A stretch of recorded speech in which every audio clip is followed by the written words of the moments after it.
So you're going to tell us that this Monkeysphere thing runs the whole world? Also, they live sucked. Go flip on the radio. Listen to the conservative talk about the government as if it were some huge, lurking dragon ready to eat you and your paycheck whole. Never mind that the government is made up of people and that all of that money they take goes into the pockets of human beings. Talk radio's Rush Limbaugh is known to tip 50% in restaurants, but flies into a broadcast tirade if even half that dollar amount is deducted from his paycheck by the government. That's despite the fact that the money helps that very same single mom he had no problem tipping in her capacity as a waitress. Now click over to a liberal show now. Listen to them describe multinational corporations in the same diabolical terms, an evil black force that belches smoke and poisons water and enslaves humanity. Isn't it strange how, say, a lone man who carves and sells children's toys in his basement is a sweetheart who just loves bringing joy at Christmas, but a big-time toy corporation, which brings toys to millions of kids at Christmas, is an inhuman soul-grinding greed machine? Strangely enough, if the kindly lone toy-making guy made enough toys and hired enough people and expanded to enough shops, we'd eventually stop seeing it as a toy-making shop and start seeing it as the firework factories of Mordor. And if you've just thought, well, those talk show hosts are just a bunch of egomaniacal blowhards anyway, you've just done it again, turned real humans into two-word cartoon characters. It's no surprise, you do it with pretty much all 6 billion human beings outside the Monkeysphere. So I'm supposed to suddenly start worrying about 6 billion strangers? That's not even possible. That's right, it isn't possible. That's the point. What is hard to understand is that it's also impossible for them to care about you. That's why they don't mind stealing your stereo or vandalizing your house or cutting your wages or raising your taxes or bombing your office building or choking your computer with spam advertising, diet, and heinous drugs they know don't work. You're outside their Monkeysphere. In their mind, you're just a vague shape with a pocket full of money for the taking. Think of Osama bin Laden. Did you just picture a camouflaged man hiding in a cave, drawing up suicide missions? Or are you thinking of a man who gets hungry and has a favorite food and who had a childhood crush on a girl and who has athlete's foot and chronic headaches and wakes up in the morning with a boner and loves volleyball? Something in you, just now, probably was offended by that. You think there's an effort to build sympathy for the murderous fuck. Isn't it strange how simply knowing random human facts about him immediately tugs at your sympathy strings? He comes closer to your Monkeysphere. He takes on dimension. Now, the cold truth is this bin Laden is just as desperately in need of a bullet to the skull as the raving four-color caricature on some redneck's t-shirt. The key to understanding people like him, though, is realizing that we are the caricature on his t-shirt. So you're using monkeys to claim that we're all a bunch of Osama bin Ladens? Sort of. Listen to any 16-year-old kid with his first job, going on and on about how the boss is screwing him and the government is screwing him even more. What's FICA? He screams as he looks at his first paycheck. Then watch that same kid at work, as he drops a hamburger patty on the floor, picks it up, and slaps in on a bun and serves it to a customer. In that one-drop burger, he has everything he needs to understand those black-hearted politicians and corporate bosses. They see him in the exact same way he sees the customers lined up at the burger counter, which is just barely, in both cases, for the guy making the burger and the guy running Exxon. Getting through the work week and collecting the paycheck are all that matters. No thought is given to the real human unhappiness being spread by doing it shittily. Ever gotten so sick from food poisoning you thought your stomach lining was going to fly out of your mouth? That many customers or employees just can't fit inside the Monkeysphere. The kid will protest that he shouldn't have to care for the customers for minimum wage, but the truth is if a man doesn't feel sympathy for his fellow man at $6 an hour, he won't feel anything more at $600,000 a year. Or, To look at it the other way, if we're allowed to be indifferent and even resentful to the masses for $6 an hour, just think of how angry some Pakistani man is allowed to be when he's making the equivalent of $6 a week. You've used the word monkey more than 50 times, but the same principle hardly applies. Humans have been to the moon. Let's see the monkeys do that. It doesn't matter. It's just an issue of degree. There's a reason why legendary monkeytician Charles Darwin and his assistant, Gia, pronounced, hey, Santiago deduced that humans and chimps were evolutionary cousins.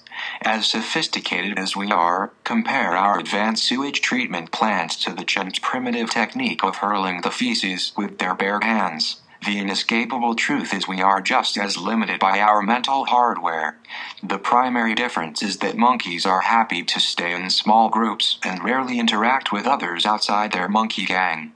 This is why they rarely go to war, though when they do it is widely thought to be hilarious.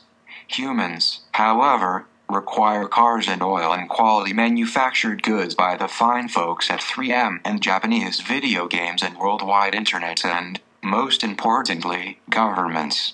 All of these things take groups larger than 150 people to maintain effectively. Thus, we routinely find ourselves functioning in bunches larger than our primate brains are able to cope with. This is where the problems begin. Like a fragile naked human pyramid, we are simultaneously supporting and resenting each other. We bitch out loud about our soul-sucking job as an anonymous face on an assembly line, while at the exact same time riding in a car that only an assembly line could have produced. It's a constant contradiction that has left us pissed off and joining informal wrestling clubs in basements. This is why I think it was with a great burden of sadness that Darwin turned to his assistant and lamented, Gia, we're the monkeys. Oh, no you didn't. If you think about it, our entire society has evolved around the limitations of the Monkeysphere.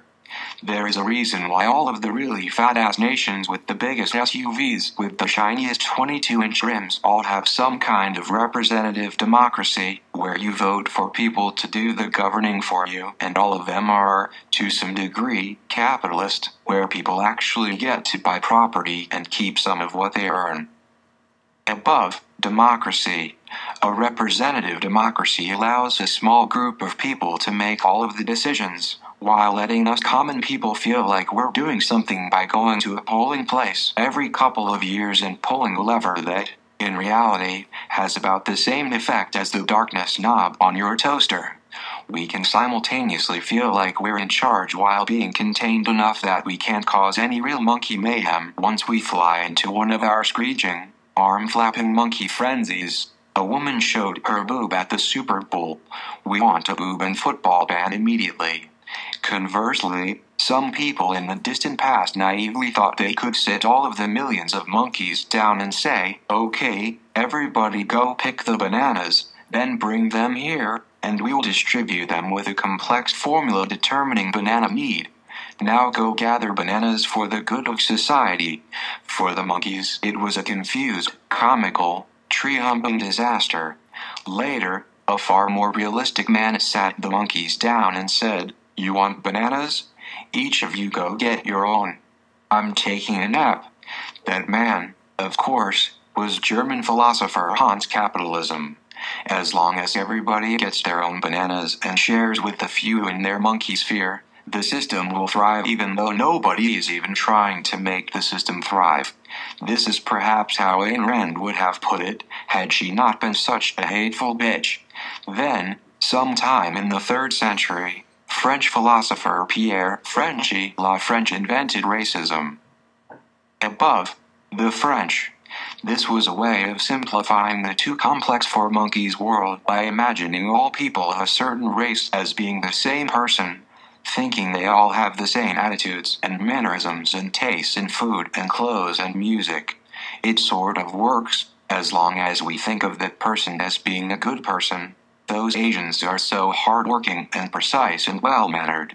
But when we start seeing them as being one giant, gaping asshole, the French, ironically, our monkey happiness again breaks down. It's not all the French's fault. The truth is, all of these monkey management schemes only go so far. For instance, today 1 in 4 Americans has some kind of mental illness, usually depression. 1 in 4. Watch a basketball game. The odds are at least 2 of those people on the floor are mentally ill. Look around your house. If everybody else there seems okay, it's you. Is it any surprise? You turn on the news and see a whole special on the obesity epidemic. You've had this worry laid on your shoulders about millions of other people eating too much. What exactly are you supposed to do about the eating habits of 80 million people you don't even know? You've taken on the pork-laden burden of all these people outside the Monkeysphere, and you now carry that useless weight of worry like, some kind of animal on your back. So what exactly are we supposed to do about all this? First, train yourself to get suspicious every time you see simplicity. Any claim that the root of a problem is simple should be treated the same as a claim that the root of a problem is Bigfoot. Simplicity and Bigfoot are found in the real world with about the same frequency. So reject binary thinking of good versus bad or us versus them. No problems cannot be solved with clever slogans and oversimplified step-by-step programs. You can do that by following these simple steps. We like to call this plan the TRY plan. First, total moron. That is, accept the fact that you are one. We all are. That really annoying person the one who's always spouting bullshit, the person who always thinks they're right. Well, the odds are that for somebody else, you're that person. So take the amount you think you know, reduce it by 99.999%, and then you'll have an idea of how much you actually know regarding things outside your monkey sphere. Second, understand that there are no super monkeys. Just monkeys. Those guys on TV you see, giving the inspirational seminars, teaching you how to reach your potential and become rich and successful like them. You know how they made their money? By giving seminars. For the most part, the only thing they do well is convince others they do everything well. No, the universal moron principle established in number 1 above applies here, too. Don't pretend politicians are somehow supposed to be immune to all the backhanded fuckery we all do in our daily lives, and don't laugh and point when the preacher gets caught on video snorting cocaine off a prostitute's ass. A good exercise is to picture your hero, whoever it is, passed out on his lawn, naked from the waist down. The odds are it's happened at some point. Even Gandhi may have had hotel rooms and dead hookers in his past. And don't even think about ignoring advice from a moral teacher just because the source enjoys the old Colombian nose candy from time to time. We're all members of varying species of hypocrite, or did you tell them at the job interview that you once called in sick to spend a day leveling up on World of Warcraft? Don't use your hero's vices as an excuse to let yours run wild. And finally, don't let anybody simplify it for you. The world cannot be made simple. Anyone who tries to paint a picture of the world in basic comic book colors is most likely trying to use you as a pawn. So just remember, TRY, go forth and do likewise, gents. Copies of our book are available in the lobby. Why is the world a cesspool of war, crime and email spam? The answer lies inside the monkeys.